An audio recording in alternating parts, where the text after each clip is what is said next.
Cordial saludo a todos y todas, un gusto encontrarnos nuevamente, pero ya en esta oportunidad me va a tocar abordar el módulo 2 de este mini máster internacional de litigación estratégica e imputación necesaria en el juicio oral. Y vamos a ver lo que me ha tocado en suerte dar en este módulo, que es lo relacionado a la libertad, al principio de inocencia, abordar en cierto modo todo aquello que implique detenciones arbitrarias. Después, más adelante, también estaremos viendo el principio de legalidad y de la retroactividad y los principios rectores del proceso penal y estrategias primarias de la defensa del imputado. Siempre todo vinculado a lo que son los estándares internacionales de los derechos humanos. En definitiva, haremos hincapié fundamentalmente en los enunciados que contienen el artículo 7 y 9 de la Convención Americana sobre Derechos Humanos, pero para poder entender estos dos artículos es necesario abordar otras cuestiones vinculadas a lo que es la filosofía, a lo que son los principios y valores que contienen esta convención, y especialmente a los vinculados a esa relación que hay entre el poder del Estado y los ciudadanos que se encuentran sujetos a su jurisdicción, y la dignidad de esos ciudadanos, los derechos y garantías y libertades que estos instrumentos internacionales, como protección a que no se cometan excesos de ese imperium que tiene el Estado, puedan, mediante esta protección que está tanto en los instrumentos internacionales de derechos humanos como en las constituciones políticas de los países, sean una verdadera garantía efectiva y pueda, en cierto modo, frenar esos excesos, que son los límites que tiene el Estado para restringir estos derechos. Sobre todo cuando empezamos a entrar en lo que se llama la libertad, el derecho a la libertad, el valor libertad o principio de que goza todo como derecho esencial, como bien humano básico, la libertad y la autonomía del ser humano, que hace a la esencia misma de lo que es la dignidad humana. Y cuando hablamos de dignidad humana, vinculamos a lo que son los bienes básicos, tal como lo definía un gran filósofo del derecho australiano, pero que casi toda su vida profesional la hizo en universidades inglesas y como Oxford y Harvard en Estados Unidos.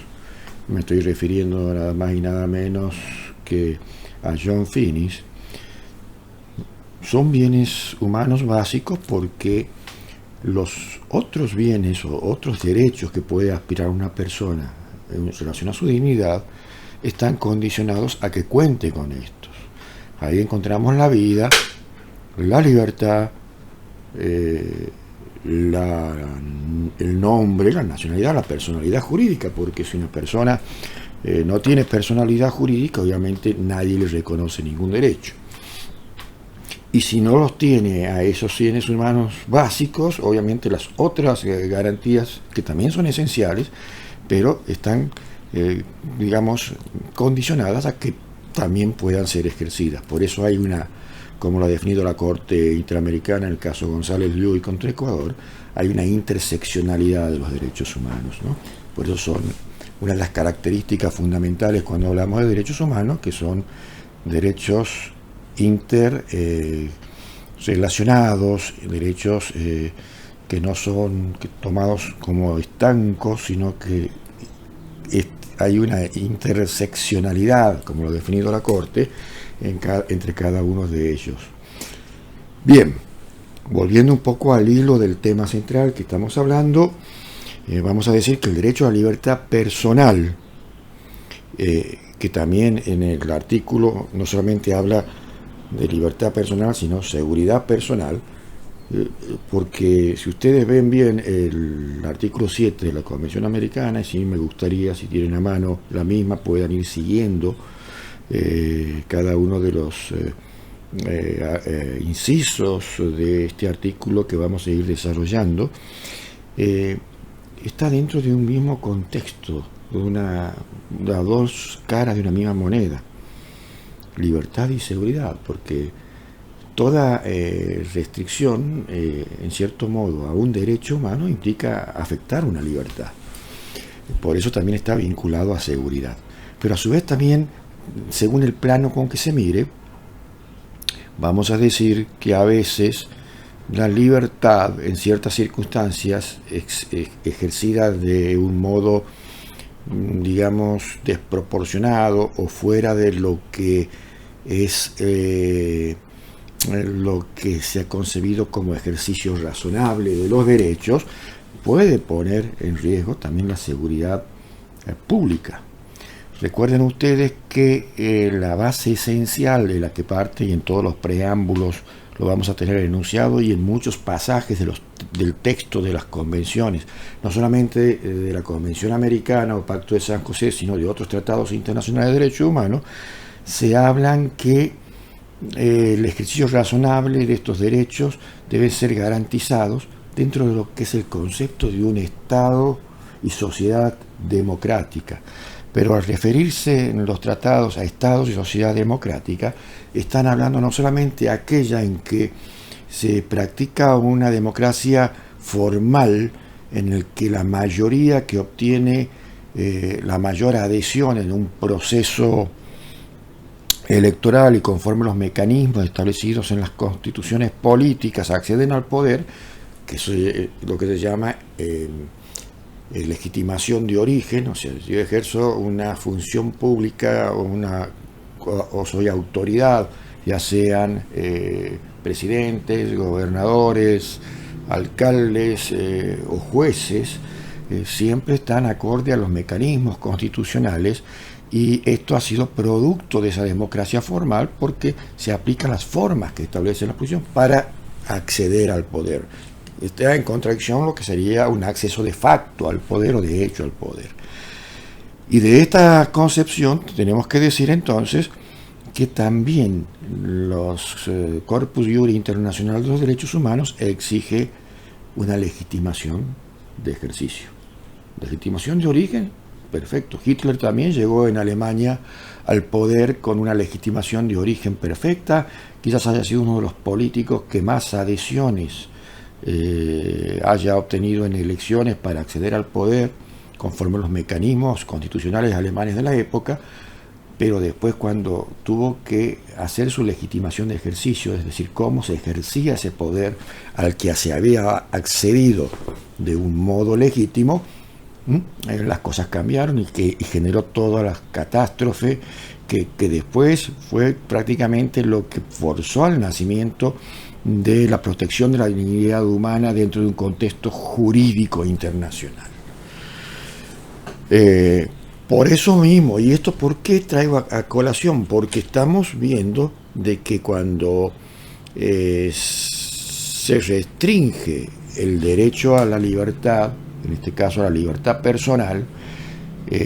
se lo hace a través de mecanismos estatales. Es el Estado el único legitimado para restringirlo, pero esa potestad que tiene el Estado para restringir ese derecho no es una potestad arbitraria, es una potestad que va a ser realizada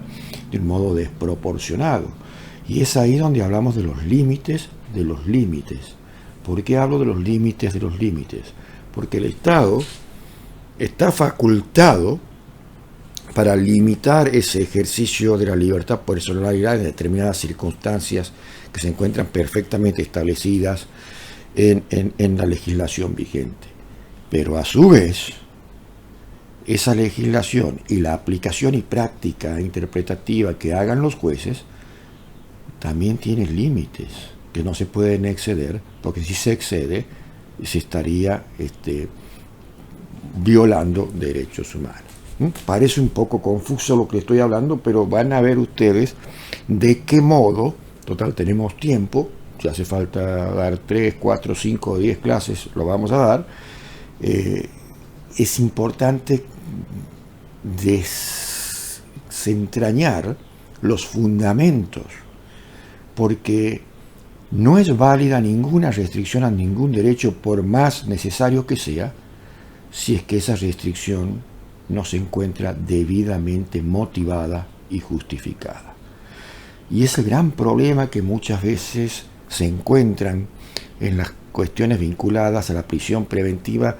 que tan en deuda están todos los países del sistema interamericano de derechos humanos, conforme los informes de la Comisión Interamericana, que ya año tras año viene reiterando los excesos del uso de esa potestad estatal, sobre todo cuando se busca combatir la delincuencia y aumentar índices de seguridad pública, ¿no? Entonces tiene que haber un verdadero equilibrio entre seguridad pública y respeto a la dignidad y libertades individuales, que, como bien dejamos en claro y sentamos acá, los derechos humanos, por más fundamentales que sean, no son absolutos. Y esto quiere decir que pueden ser limitados o restringidos, y esa es la base de que puedan existir los procesos penales, las medidas cautelares que se dicte contra la persona del supuesto infractor a la ley penal, sin que muchas veces, y que se respeta esos estándares y esos principios y los modos con que deben realizarse, no se está afectando ninguna de las garantías contempladas, tanto en la Constitución política como en las convenciones internacionales a los que de derechos humanos que ese país ha adherido. Bien, partiendo entonces de que los derechos humanos en los instrumentos internacionales como derechos fundamentales contenidos en la sección de garantías de las condiciones políticas no son absolutos, pueden ser restringidos, pero esa restricción también tiene límites. El ejercicio de los derechos tiene límites, las restricciones también. Y por eso es importante, antes de entrar concretamente al artículo 7, que entendamos hasta qué punto está admitida la restricción de los derechos, porque cuando privamos a alguien de su libertad física, estamos ejerciendo una restricción a un derecho reconocido como protegido por los instrumentos de derechos humanos y de las constituciones. Entonces, cuando un juez ejerce dentro de sus facultades o autoriza una orden de detención o el nuevo sistema que incluso los fiscales pueden, o la policía en caso de flagrancia, proceder a la detención de una persona, estamos entonces en una temática, es decir, si supera o no un test de establecimiento de los límites que los instrumentos que garantizan los derechos individuales de los ciudadanos ponen, a su vez, a estas facultades limitadoras de las potestades del Estado. Y la solución la vamos a encontrar en la Convención Americana, en el artículo 30. El artículo 30 de la Convención Americana expresamente nos dice que las restricciones permitidas por la Convención Americana al goce y ejercicio de los derechos y libertades que ésta misma reconoce, entre ellas está la libertad personal, no pueden ser aplicados sino conforme a las leyes que se dictaren por razones de interés general y con el propósito para el cual han sido establecidas. Cuando habla conforme a las leyes que se dictaron por razones de interés general y con el propósito de haber sido establecidas, también tenemos que vincularlo con los enunciados del artículo 32 del mismo Pacto de San José, el cual nos está también estableciendo que toda persona está limitada también por los derechos de los demás, que habíamos dicho anteriormente, por la seguridad de todos, hablamos de la seguridad pública, y después utiliza un concepto que vuelve a hablar de lo que les había mencionado antes, y por las justas exigencias de bien común en una sociedad democrática. Y ahí tengamos presente siempre que no es una sociedad democrática cualquiera porque un país se autotitule República Democrática de tal, sino en base a la concepción que establece los tratados y la interpretación que de ella hacen los órganos autorizados como la Corte Interamericana, es decir, que haya una verdadera sintonía de democracia formal con democracia sustancial o material, que es la que implica que para estos instrumentos es aquella en que en su ejercicio se respetan todas las garantías y libertades contenidos por los tratados de derechos humanos a todos los ciudadanos sujetos a la jurisdicción de ese Estado que se ha comprometido internacionalmente. Bien, cuando nos habla el artículo 30 que toda restricción al ejercicio de derechos debe hacerse conforme a las leyes que se dictan por razones de interés general, ya sea con los propósitos establecidos por ella, conforme a las justas exigencias de una sociedad democrática, obviamente que no se conforma nomás que la ley haya sido dictada, también hay que ver los aspectos formales y los aspectos materiales. Siempre cuando tengamos que hacer un test de convencionalidad e incluso de constitucionalidad, no solamente debemos revisar los aspectos formales, sino fundamentalmente los aspectos sustanciales o materiales. Y cuando, por ejemplo, decirlo, ¿y por qué este hombre nos está hablando en una clase de procedimiento penal de estas cosas? Porque todo ejercicio, vuelvo a repetir, de privación de la libertad de una persona que está íntimamente vinculado a lo que es el derecho, a las funciones que cumple el derecho penal, como está justamente afectando garantías esenciales y en la cual se debe compatibilizar que los procedimientos sean limpios desde el aspecto formal y desde el aspecto material. Y sobre todo cuando se restringe un derecho, como lo vamos a ver, tenemos que establecer claramente por qué lo restringimos. Porque la única forma de que después puede ser examinada esa acción es mediante una motivación adecuada, una justificación adecuada que permita decir, en el caso que estamos hablando, que ha sido conforme a los alcances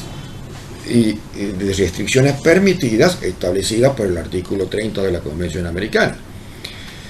En Argentina hay un artículo también específico muy parecido al 30, que es el artículo 28. Como la mayoría de los inscritos son de Argentina, sí me voy a animar a hablar en particular del artículo 28 de la Constitución Nacional Argentina, que dice que las leyes que reglamentan el ejercicio de los derechos contemplados en la Constitución, que pueden ser establecidos y reglamentados, ahí está autorizando a la Constitución a poner los límites al ejercicio de derechos, pero siempre pueden ser restringidos lícitamente, pero siempre y cuando esa restricción no implique alterar o la sustancia de ese derecho o aniquilarlos.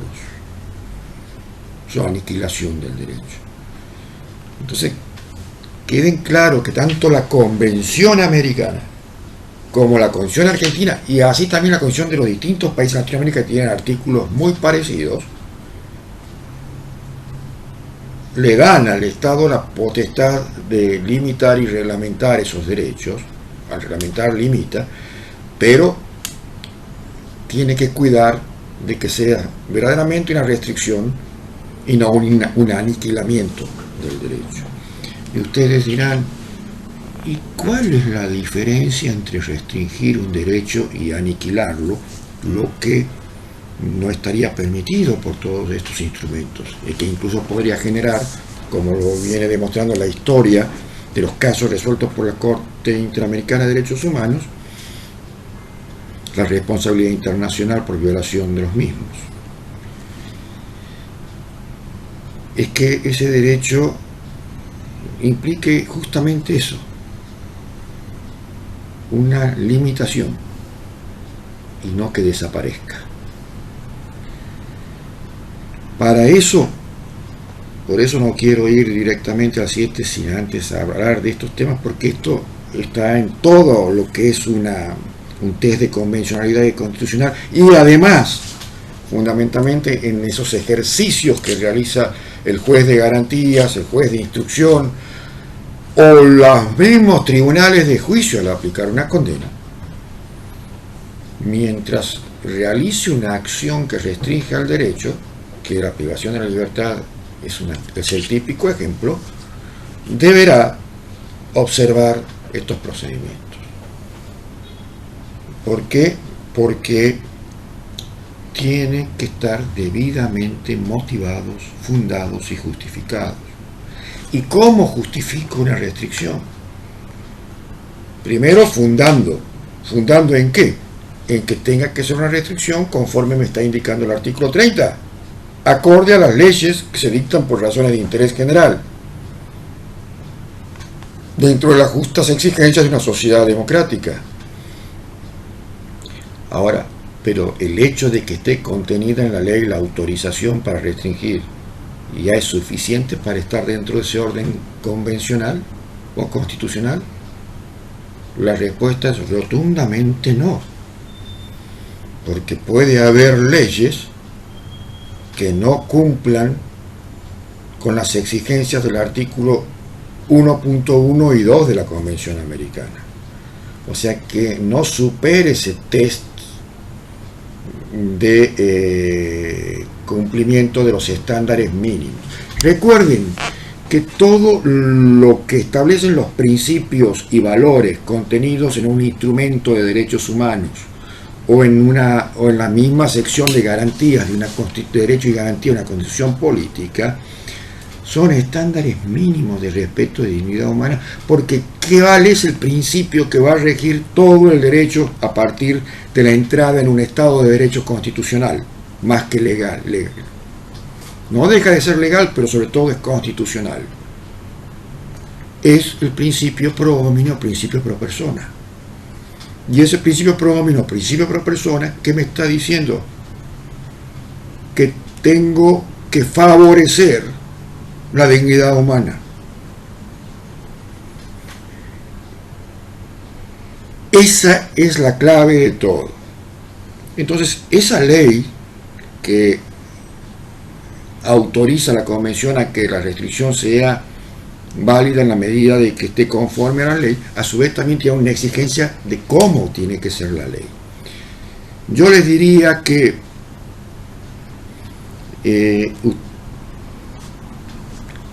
se lea la opinión consultiva número 6 de la Corte Interamericana. Allí el Estado uruguayo le consultó se recuerda que la Corte tiene dos funciones, tiene tres en realidad, pero dos más importantes es la consultiva, que no es un litigio correctamente, sino que los países miembros pueden realizarle una consulta respecto a determinadas cuestiones para ver si están su legislación en orden a lo que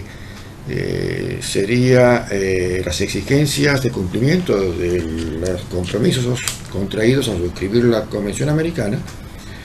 y ahí establece que debe entenderse por ley, conforme al artículo 30, para que tenga, digamos, la entidad de no estar en contra de los estándares mínimos que establece la Convención Americana. Y hablo mínimos porque de ahí los estándares que establece la Convención para arriba todo se puede. Mientras mejore el principio pro homine, todo se puede. Lo que no se puede es de ese estándar para abajo. Entonces, esas leyes tienen que respetar fundamentalmente un principio esencial, que es el principio de proporcionalidad. Y cuando hablamos del principio de proporcionalidad, que es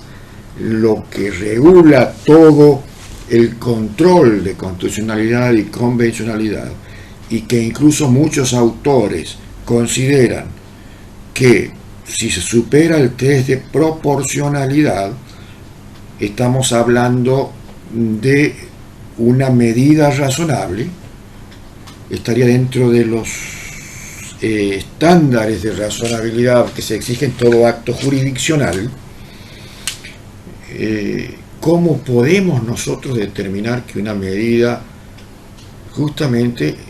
no es aquella que sea irrazonable o que sea desproporcionada o que sea imprevisible, que es lo que no quiere y prohíbe tanto la Constitución como los tratados de derechos humanos, tanto al legislador, tanto al administrador del Estado, como a los que tienen funciones jurisdiccionales en el Estado, que pase esa línea, ese límite. Bien, ahí estamos hablando de un principio que muchos de ustedes lo conocerán ya, que es el principio de proporcionalidad. ¿Y cómo está constituido ese principio de proporcionalidad? Porque esa ley que me habla el artículo 30 tiene que estar acorde a ese principio de proporcionalidad, según la opinión consultiva número 6 que yo les he mencionado, y que lo ha ratificado después en fallos contenciosos la Corte Interamericana. Tenemos que hablar de tres subprincipios que conforman el principio de constitucionalidad, el que lo desarrolla muy bien a todo este equilibrio, que es un ejercicio de la famosa equilibrio ponderativo que nos habla el Tribunal Constitucional alemán y que bien lo ha sistematizado dentro de su doctrina el maestro Robert Alexy, y fundamentalmente en su teoría de los derechos fundamentales. Se debe acudir a tres subprincipios, que es el principio de idoneidad o adecuación. O sea, cuando se dicta una ley para restringir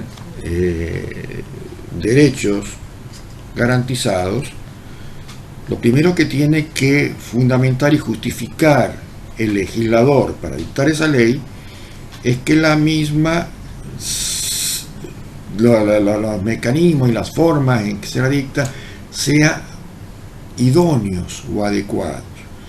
Es decir, ¿qué es lo que me va a establecer si es idóneo o adecuado? Que bueno, que he usado la fórmula, el método o la formulación de esa ley, de esa norma jurídica que elegirlo, de modo tal que trato de afectar en la menor medida a ese derecho que voy a restringir. El segundo subprincipio que tengo que tener en cuenta, y que está vinculado también al de adecuación o idoneidad, es el principio de necesidad. Si realmente es necesario, por un interés de peso mayor, por eso hablamos de ponderación, tomar esa medida, ya sea desde el aspecto legislativo o, volquémoslos también, en la función jurisdiccional penal del juez cuando tiene que afectar la libertad personal de una persona física, tomando una medida cautelar en una prisión preventiva o en el acto de condena cuando se lo declara culpable después del juicio oral. Ese estado de necesidad que me tiene que decir que no puedo no tomarla, que no tengo alternativa después de examinadas todas las posibilidades adecuadas e idóneas que me da el otro principio. es necesario tomar sí o sí esa medida y no tengo escapatoria. Es necesario. Porque si sería una restricción innecesaria, obviamente estamos hablando de una discriminación muy grave y de un abuso de facultades y de un avasallamiento de derechos, ilegítimo e ilegal. Y por último, el subprincipio que se conoce como la proporcionalidad en estricto senso, que un poco es la síntesis de los otros dos subprincipios, que tengo que lograr la mayor protección, en este caso sería la seguridad pública o las justas exigencias, hablando siempre en materia penal del bien común, la mayor protección, y que a su vez paralelamente, en base a un ejercicio adecuado de aplicación del subprincipio de idoneidad y necesidad, produzca la menor afectación al derecho restringido. Caso claro: juez de garantías, un delito grave, traen elementos en que hacen presumir fuertes la autoría y que posiblemente esta persona sobre la que va a recaer la medida que pide el agente fiscal pueda estar incurso dentro de una de las situaciones en que sea necesario un aseguramiento que implique restringirle la libertad, ya sea porque se pueda profugar, etcétera, etcétera. Obviamente que la ley va a decir restringe la libertad, pero esa restricción de la libertad no puede ir acompañada, por ejemplo, y le vamos a dar 25 azotes, porque entonces ahí estamos ya excediendo, ¿no es cierto?, y produciendo un mayor daño que el que realmente era necesario para poder equilibrar esa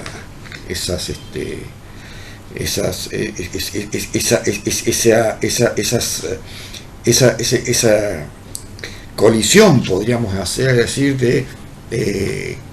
garantías que establece la Constitución, ya sea en sentido colectivo o en sentido individual. Y el ejemplo un poco burdo, pero es para que más o menos podamos entender que cuando se toma una medida de restricción, no es una medida que se debe tomar a la ligera y con pocos fundamentos. Todo lo que se dice que implique justificar la medida que se toma tiene que ser lo más clara posible, lo más convincente y persuasivo posible de que se está acorde a las exigencias y estándares constitucionales y convencionales. En la medida que se apruebe este test de proporcionalidad en base a estos tres subprincipios, podremos decir entonces que estamos en presencia de una medida razonable, que es la única admitida como lícita que puede tomar una autoridad judicial, que sean razonables. Cuando hablamos de medidas razonables es porque justamente se han realizado todo esto, pero a su vez no solamente debe ser realizado, sino que a su vez también tiene que ser debidamente comunicado a través de la justificación por la motivación que se da. Por eso es importante también un buen manejo de la argumentación jurídica por parte de quienes ejercen la función jurisdiccional y también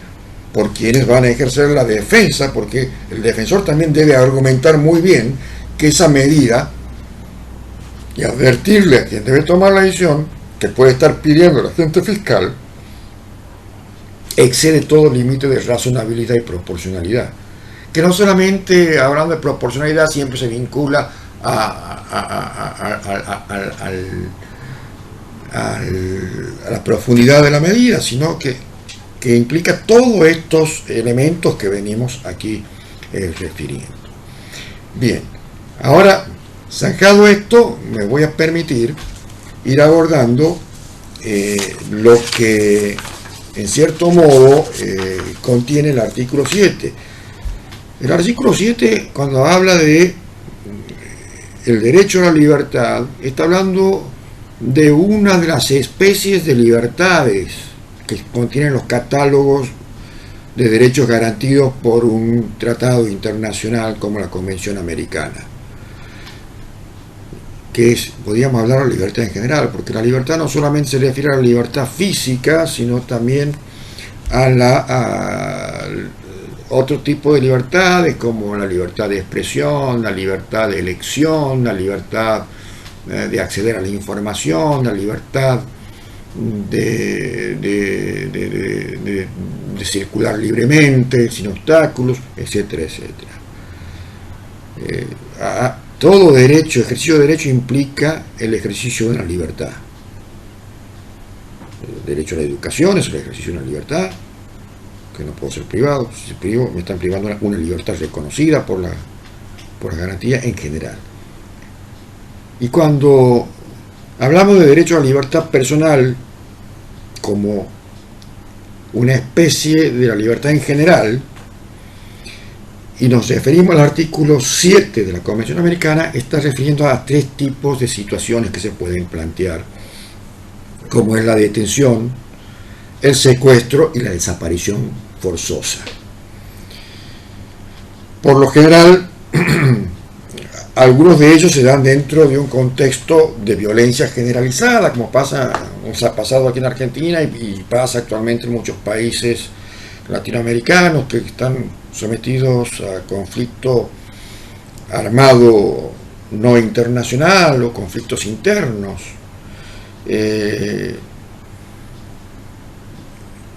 A eso se está refiriendo el artículo 7 en sus distintos incisos, como también a la privación de la libertad en los procesos penales bajo normas o prácticas internas. Bueno, ¿y por qué se está refiriendo a proteger sobre ese tipo de normas o prácticas? Si el artículo 30 recién decía que se puede restringir los derechos conforme a las leyes. Bueno, porque justamente es lo que le hablaba anteriormente, que por más que sean normas o prácticas, excedan la proporcionalidad y no cumplan con las exigencias sustanciales que vengo hace rato mencionándoles como formales, que exige la Convención. Básicamente es lo que se da en la prisión preventiva dentro del proceso penal, antes de que la persona es condenada y establecida como autora, sin lugar a dudas, de la comisión de un hecho penado por la ley.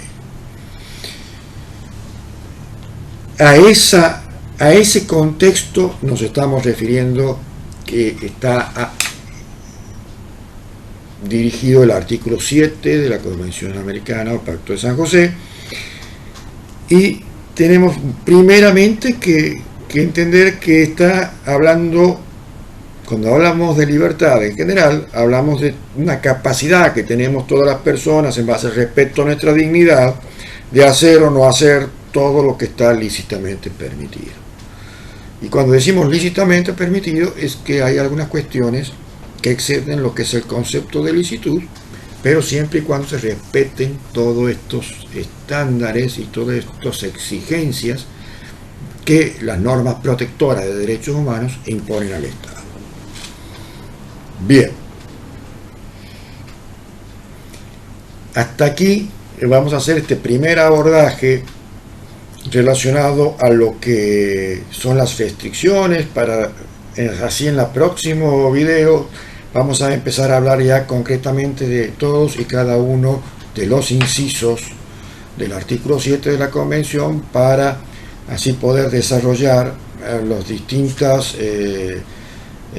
circunstancias que alude, como el tema de las detenciones arbitrarias, las detenciones ilícitas, la diferencia que hace, por qué similitudes y diferencias en lo que es una detención ilícita y una detención arbitraria, la exigencia de información cuando se procede a la detención, y la obligación de que toda persona detenida tiene que ser llevada en forma inmediata, sin demoras, ante la autoridad judicial, y el derecho a ser juzgado dentro del plazo razonable. Muchas gracias y nos estamos viendo en la próxima entrega.